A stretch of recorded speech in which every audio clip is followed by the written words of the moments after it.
ہمارے جو یہ امام نسائی ہے نا، نسائی شریف جن کے سیاستہ، تو مسلمان مجاہدین جب ان کے گاؤں پہنچے نا تو وہاں سارے مرد بھاگ گئے تھے، ایک مرد بھی نہیں رہا، عورتیں ہی عورتیں تھیں۔ جب مسلمان مجاہدین کو پتہ چلا کہ یہاں تو عورتیں ہی عورتیں ہیں، تو انہوں نے یہ نہیں کہا یہ تو غیروں کی عورتیں ہیں، لوٹ مار کرو، قتل و غارت کرو۔ انہوں نے کہا کہ نہیں، عورتوں سے ہمیں لڑنے کی کوئی ضرورت نہیں ہے۔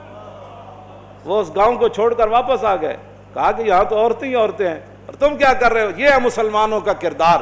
اور جب حاتم طائی کی بیٹی ننگے سر حضور کے سامنے آئی تو پھر رسول اللہ نے ان سے قید ہو کر آئی اور فرمایا کیا چاہتی ہو؟ کہا جی میں نے آپ یہاں نہیں رہنا، مجھے میرے بھائی عدی بن حاتم شام دوڑ گیا ہے، آپ مجھے سواری دیں اور راستے کا خرچہ دیں، زیادہ راہ دیں تو مجھے آپ آزاد کر دیں۔ حضور نے فرمایا یہ بھائی ان کو سواری بھی دے دو، ان کو کپڑے بھی دے دو، ان کو زیادہ راہ بھی دے دو اور ان کو بحفاظت شام روانہ کر دو۔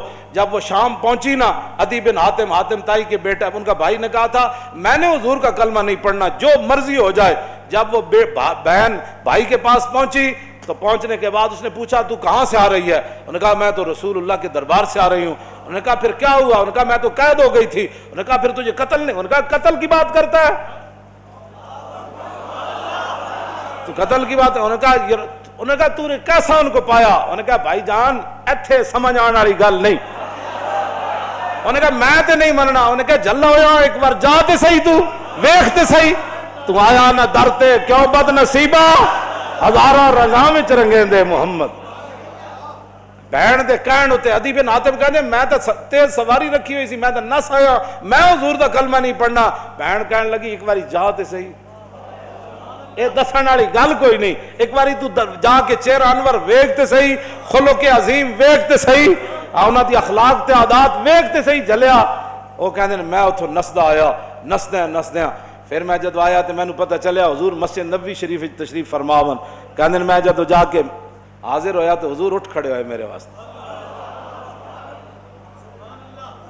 انہاں مولویاں پیراں خود اخلاق کی وجہ پیش کیتے، میں تو انہوں سچی گل کر رہا۔ ارے نہ چونکہ خود نہیں اس راستے تے چلنا سی تے چونکہ ایسے تھے تو پھر چونکہ ایسے تھا تو پھر کیوں جی؟ اور جڑی عورت رو رہی سی اپنے عزیز دی قبر ہوتے، حضور قریب تو گزرے تو فرمایا اسبری، انہوں نہیں سی پتہ رسول اللہ فرما رہے ہیں، انہیں سر رکھے ہوا۔ غم چیز ہی ایسی ہوندی، اسی واسطے حضور نے فرمایا میرا امتی پناہ منگے، غم بندے نو تباہ کر کے رکھ دیندا۔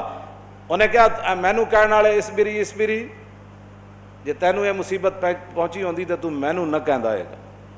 میرے آقا نے یہ سنی گل تے حضور چل پے، اس عورت نو کوئی گل نہیں فرمائی۔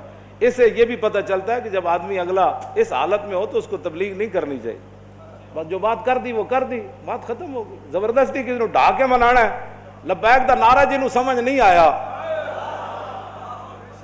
ہن تسی انہوں ڈھا کے کی منانا ہے؟ اور مینوں یہ دسو تسی جیڑا اے نہیں کہندا حضور میں بھی لبیک کا اتنا ہی مانا ہے، حضور میں بھی حاضر، میرے بچے بھی حاضر، میرا مال بھی حاضر، میری عزت بھی حاضر اور میرے ماں باپ بھی آپ کے لیے حاضر، اس سے زیادہ لبیک کا کوئی معنی نہیں ہے۔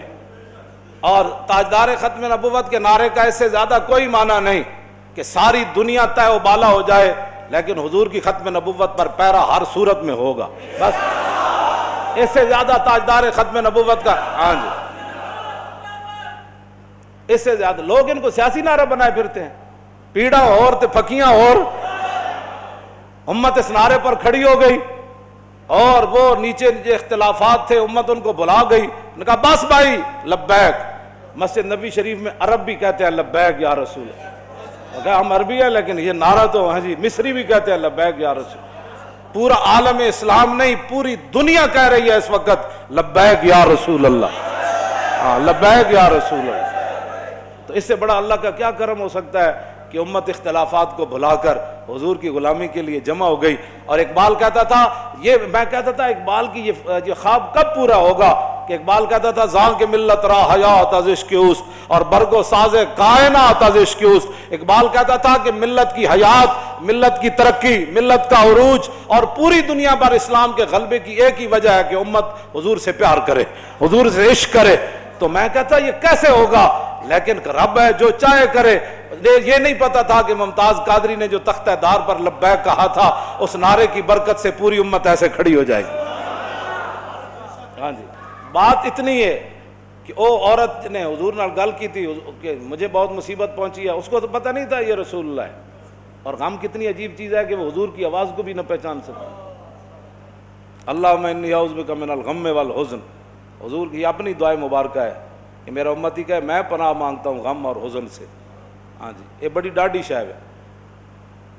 اب میں جو بات اگلی کرنے لگا ہوں، بعد میں جب صحابہ آئے تو انہوں نے کہا آپ کو پتہ ہے جنہوں نے آپ کہا تھا اصبری صبر کرو وہ کون تھے؟ کہا نہیں۔ انہوں نے کہا وہ تو خود رسول اللہ تھے۔ وہ میں نے حضور کو یہ جواب دیا ہے۔ وہ کہتی ہے میں پھر گئی جلدی جلدی حضور کے دربار پر، میں جو بات کرنے لگا ہوں وہ یہ ہے۔ وہ کہتی ہے جب میں حضور کے دروازے پر پہنچی تو میں نے کوئی وہاں چوکیدار نہیں پایا۔ 50 گارڈ اگے تے 50 پیچھے، اس حضرت صاحب نہ سلام کون لوے گا؟ جتیاں پوان والے اور جبے پوان والے اور تے میک اپ کرن والے اور۔ ہاں جی، میں تے نہیں پڑھیا نہیں جو اس وقت حسنہ جلیا، اسے واسطے تو ایک باری جڑا حضرت عدی بن حاتم آئے نا تے جدو رسول اللہ نال ملاقات ہوئی حضور اٹھ کھڑے ہوئے تے عدی بن حاتم کہندے نے میرے دل نے گواہی دیتی ہے اللہ دے رسول۔ کیوں جی؟ فرماندے پھر حضور نے میرا ہاتھ پکڑیا تے حضور اپنے در اقدس کی طرف گھر دی طرف چل پے۔ کہندے راستے ایک بڈھی مائی مل گئی، عورتاں نوں ویسی گلاں نہیں مکدیاں تے مائی بھی ہوے تے پھر بڈھی بھی ہوے۔ کہندے انہوں نے اتنی لمبی گفتگو حضور نال کیتی تے حضور دے چہرہ انور تے بھی ناگواری دے آثار ظاہر نہیں ہوئے کہ میرے نال مہمان ہے تو بس بھی کر ہوں۔ کہندے نے میں کھڑ کھڑ کے تھک گیا، لیکن رسول اللہ نے ایک بار بھی اس مائی نو نہیں فرمایا کہ مائی بس کر اور کام تھوڑے۔ کہندے انہوں نے اپنی پوری گفتگو مکمل کی تھی تو پھر حضور چلے نہ جدوں، کہندے دوسری باری میرے دل نے گواہی دیتی حضور اللہ دے رسول۔ تو کہندے جدوں رسول اللہ گھر تشریف لے آئے تو حضور دا ایک مبارک تلائی سی جہدے تے حضور آرام فرماندے سن۔ کہندے نے اودے وچ کھجور دی چھال بھری ہوئی سی، کھجور دے پتے بھرے ہوئے سن، اس تے او بدن مبارک سوندے سن جنہاں دے بارے حضرت انس کہندے نے میں 10 سال خدمت کیتی، حضور نہ سلام لیا، ہزاراں واری لیا، حضور دے مبارک ہتھاں نوں بوسہ دیتا، چومیا۔ ما مسست خزن ولا حریرن ولا شیئن قط الین من کف رسول اللہ، نہ میں کوئی ریشم نو ہاتھ لایا نہ کائنات دا کوئی اور نرم کپڑا ہو جائے میرے ہاتھ چایا کہ حضور دے مبارک ہاتھ تو نرم ہاتھ ہوئے۔ کیوں جی؟ حضور اس تلائی تے سوندے سن جے وچ روئی نہیں سی، کھجور دی چھال بھری ہوئی سی، نہ انہاں کدی چھال ہوتے سونے، نہ انہاں کدی بدر جانے، نہ انہاں کدی جناب تلوار پکڑ کے خندق وچ پہرے دینے۔ انہاں تو کہنا یہ لبیک والے کیا کر رہے ہیں؟ اسلام تو امن کا درس دیتا ہے۔ میں کہا دسو نا خندق وچ کتنے بندے آئے؟ کیوں جی؟ خندق وچ کتنے بندے آئے؟ یہ دسو نا قوم لوگاں نو، اذا جاءتکم جنود فارسلنا علیہم ریحا وجنودا لم تروا وکان اللہ بما تعملون بصیرا اذ جاءوکم من فوقکم ومن اسفل منکم وزاغت الابصار وبلغت القلوب الحناجر وتظنون باللہ الظنونا هنالک ابتلی المؤمنون وزلزلوا زلزالا شدیدا واذ یقول المنافقون والذین فی قلوبہم ما وعدنا اللہ ورسولہ ہاں فی قلوب مرض ما وعدنا اللہ ورسول اللہ غرورا۔ یہ تو منافق کا کام ہوتا ہے جب مشکل وقت او جی دیکھا گریک ٹاؤن ہو گیا، اور میں کہا پھر کی ہویا؟ یہ تو منافق کا کام ہوتا ہے کہ جب مشکل حالات آئے تو کہ دیکھو جی جن کا دیکھو جی اللہ رسول ساڑھے نہ ہاتھ، میں ہاتھ کرنے دا معنی کر رہے ہیں، لفظی معنی تو نہیں نہ بنتا۔ اللہ رسول نے تو ان کا لفظی معنی کیا بنتا ہے کہ انہوں نے کیا اللہ رسول کی طرف نسبت کر دی کہ ہمیں تو دھوکے سے دوچار کر دیا گیا۔ ہاں جی ہمارے ساتھ یہ دیکھو کیا بن گیا کہ جناب ہمیں تو وہ کہتے تھے ہمیں تو پیشاب کرنے کا جو خوف ہے کہ پیشاب کرنے جائیں گے بندہ مار دے گا، تو کیسر و کسرا کب فتح ہوں گے؟ یہاں مدینے میں تو پیشاب کرنے کی سہولت نہیں رہی، 25,000 کا لشکر۔ منافق کا کام ہی یہ ہوتا ہے کہ وہ جب صحابہ ادھر جو ہے وہ کیا کارنامے سر انجام، اور منافق ان کا بھی رب نے قرآن میں بیان فرمایا کہ منافق کہنے لگے کہ ما وعدنا اللہ ورسولہ وَإِذْ قَالَتْ طَائِفَةٌ مِّنْهُمْ يَا أَهْلَ يَثْرِبَ لَا مُقَامَ لَكُمْ فَارْجِعُوا وَيَسْتَأْذِنُ فَرِيقٌ مِّنْهُمُ النَّبِيَّ يَقُولُونَ إِنَّ بُيُوتَنَا عَوْرَةٌ وَمَا هِيَ بِعَوْرَةٍ إِن يُرِيدُونَ إِلَّا فِرَارًا۔ کیوں جی یہ منظر بیان نہیں کیوں نہ؟ چلو چلیے چلیے چلیے توبہ کرو، تھے حال ہی کوئی نہیں، 25,000 کا لشکر آ گیا، آج تے بچی کسی دی نہیں ہونی۔ کہنے لگے حضور گھر لوگ گئے پیچھے، گھر میں بندہ کوئی نہیں کی پڑے گا. اللہ نے فرمایا میرے حبیب گھر تے کاشانہ اقدس جدو آپ گھروں چل کے آ گئے تے آپ دا پیچھے گھر کوئی نہیں, صدیق اکبر دا گھر کوئی نہیں, فاروق اعظم دا گھر کوئی نہیں, عثمان غنی دا گھر کوئی نہیں, حیدر کرار دا گھر کوئی نہیں, انہاں دے گھر وکھرے آ گئے. میرے حبیب گھر لگے ہون دا مسئلہ نہیں, یریدون الا فرارا, اے تے چھا میدان چھڑ کے نسن لگے. او جی ہمارا لبیک سے تعلق نہیں ہے, مشکل ٹائم جو آ گیا, ہاں جی مشکل ٹائم, ہمارا لبیک سے تعلق نہیں, یہی تو بات ہے. لیکن قرآن, اقبال کہتا اگر درس قرآن ہم نے بلایا ہوتا, یہ زمانہ نہ زمانے نے دکھایا ہوتا. یہ منافقت کے کام ہوتے ہیں مشکل کے وقت. انہیں دسے ہی نہیں کہ رسول اللہ غزوہ خندق دے موقع تے خود تلوار پکڑ کے کیویں کھڑے ہو. جب 25,000 دا لشکر خندق دے کنارے آ گیا, عمر بن عبد بود گھوڑا چناب چھال مرائی تے ادھر آ گیا, تے 25,000 دا لشکر اتنے آ گیا, تے سارے چاندے سن کے گھوڑے سمیت ادھر آ جان. اس وقت میرے آقا و مولا پھر خود تلوار پکڑ کے کھڑے ہو گئے, اور حضور کو اللہ نے دبدبا کتنا دیا, کانہ و فرد فی جلالتہ فی عسکر حین تلقاہ وفی حشمی لہو ہمم لا منتہا لکبائرہا وہمتہ الصغری جل من الدہر. یہ دوسرا حضرت حسان کا شعر ہے, پہلا امام بوصیری کا شعر ہے. فرمایا اللہ نے ہمارے آقا و مولا کو ہیبت اور جلال اتنا عطا فرمایا کہ حضور تنہا بھی کھڑے ہوتے تو محسوس ہوتا کہ حضور کی پشت پر لاکھوں کا لشکر کھڑا ہے. ہاں جی ہاں جی توجہ, حضور خود تلوار پکڑ. کیوں جی علیکم بسنتی ہے نہیں, یہ نہیں سنت کہ جب دین پر مشکل وقت آ جائے تو رسول اللہ خود تلوار پکڑ کر کھڑے ہو گئے. کیا یہ ان کے لیے سنت نہیں تھی کہ جب حضور کی ختم نبوت پر مشکل وقت آیا, حملہ ہو گیا اور حضور کی عزت پر حملہ ہو گیا, تو کیا قوم کے رہنماؤں کی, مذہبی رہنماؤں کی, پیروں کی, فقیروں کی, مولویوں کی یہ ذمہ داری نہیں تھی کہ خود میدان میں ایسے نکل آتے؟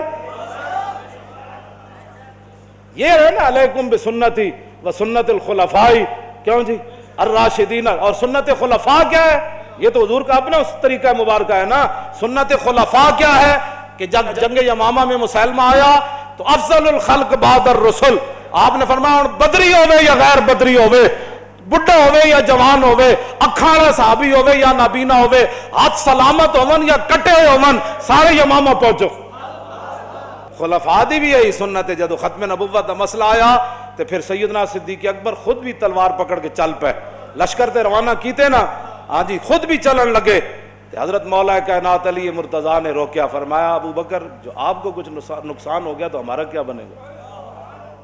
مزید ویڈیوز اور اپڈیٹس کے لیے یوٹیوب پر علامہ Khadim Hussain Rizvi official channel subscribe کریں اور بیل آئیکن پر بھی کلک کریں. ہمارے جو یہ امام نسائی ہے نا, نسائی شریف, جن کے سیاستہ, تو مسلمان مجاہدین جب ان کے گاؤں پہنچے نا تو وہاں سارے مرد بھاگ گئے تھے, ایک مرد بھی نہیں رہا, عورتیں ہی عورتیں تھیں. جب مسلمان مجاہدین کو پتہ چلا کہ یہاں تو عورتیں ہی عورتیں ہیں تو انہوں نے یہ نہیں کہا یہ تو غیروں کی عورتیں ہیں, لوٹ مار کرو, قتل و غارت کرو. انہوں نے کہا کہ نہیں, عورتوں سے ہمیں لڑنے کی کوئی ضرورت نہیں ہے. وہ اس گاؤں کو چھوڑ کر واپس آ گئے, کہا کہ یہاں تو عورتیں ہی عورتیں ہیں اور تم کیا کر رہے ہو. یہ ہے مسلمانوں کا کردار.